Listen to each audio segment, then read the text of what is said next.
એમને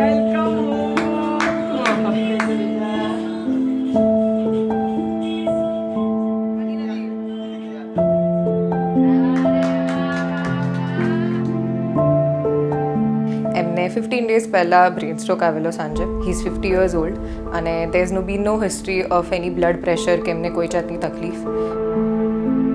પણ એ દિવસે સાંજે એમનું બ્લડ પ્રેશર બહુ જ શૂટઅપ થઈ ગયું હતું. એન્ડ આપણે અહીંયા અમારી ઓફિસ છે જસ્ટ 5 મિનિટ્સ હવે, તો ત્યાંથી એમને તરત અહીંયા લઈ આવ્યા હતા એમરજન્સી રૂમમાં.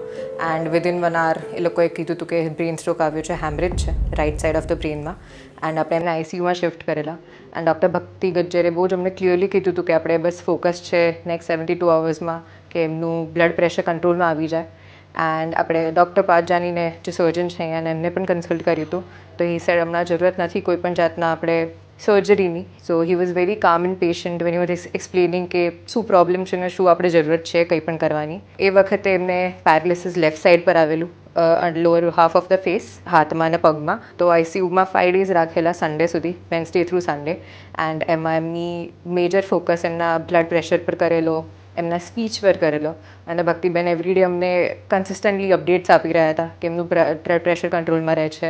એન્ડ એમને કેટલી મૂવમેન્ટ કરાવી છે. ફિઝિયોથેરાપી એમને ત્યાંથી આઈસીયુથી જ શરૂ કરી દીધી હતી, જેનાથી જ્યારે એમને નોર્મલ રૂમમાં શિફ્ટ કર્યા ત્યાં સુધી એમની ઓલમોસ્ટ 60% મૂવમેન્ટ હાથ અને પગની આવી ગઈ હતી. પછી એમને નોટ જસ્ટ હોસ્પિટલ થેરપી, એમને બહારથી પણ આપણે ન્યુરોફિઝિયોથેરાપિસ્ટ બોલાયા હતા, જેનાથી એમને ફેસની પણ મૂવમેન્ટ એકદમ પાછી આવી છે, જેનાથી અત્યારે he can almost speak back to normal. અને એમની પગની ને હાથની પણ 90 to 95% મૂવમેન્ટ પાછી આવી ગઈ છે. એન્ડ જેનાથી કહો કે કોઈ જાતના complications related to food pipe કે કેથેડ્રલ, એ બધું માટે staff was very very good to અસ. કે કહેવાય ને એવરી 1 hour એ લોકો આવીને ચેક કરે. મેડિકલ ઓફિસર હોય કે પછી અહીંયાના ડૉક્ટર્સ હોય, જુનિયર ડૉક્ટર્સ હોય કે પછી નર્સિસ હોય કે પછી અટેન્ડન્સ જ હોય જે આપણને વોશરૂમ લઈ જતા હતા એમને એવરી ડે, કે રાતના 2 વાગે પણ બોલાવતો તરત જ હાજર રહેતા હતા અમારી માટે. એન્ડ અહીંયાના બધા જ જે વોચમેનથી લઈને બધા અમને બહુ જ સરસ સર્વિસીસ આપી છે, સ્પેશિયલી ડૉક્ટર ભક્તિ મેમ. કે કહેવાય ને કે એવરી ડે અમને રિઅશ્યોર કરવાના, પણ અમારી જોડે એકદમ ચોખ્ખેથી વાત કરવાની ને અમને કોઈ પણ જાતનો ડાઉટ નહોતા આવવા દેતા. If we had any doubt she was always there to clear it for us. And it has been a great experience for us કે અહીંયા હાઇજીન પણ બહુ જ ધ્યાન રાખે છે. They clean up everything 3 times a day. And તમે કહો વધારે તો વધારે પણ બધું ક્લીન કરી જાય છે.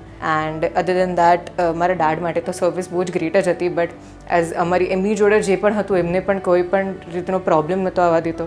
સો એના માટે બધા સ્ટાફને, બધા ડૉક્ટર્સને, કન્સલ્ટન્ટ્સને કેથી લઈને જુનિયર ડૉક્ટર્સ, મેડિકલ ઓફિસર્સને બધાને વેરી બિગ થેન્ક યુ કે એ લોકો અમારી જોડે આટલું સરસ રહ્યા and they gave us such a great service. Thank you.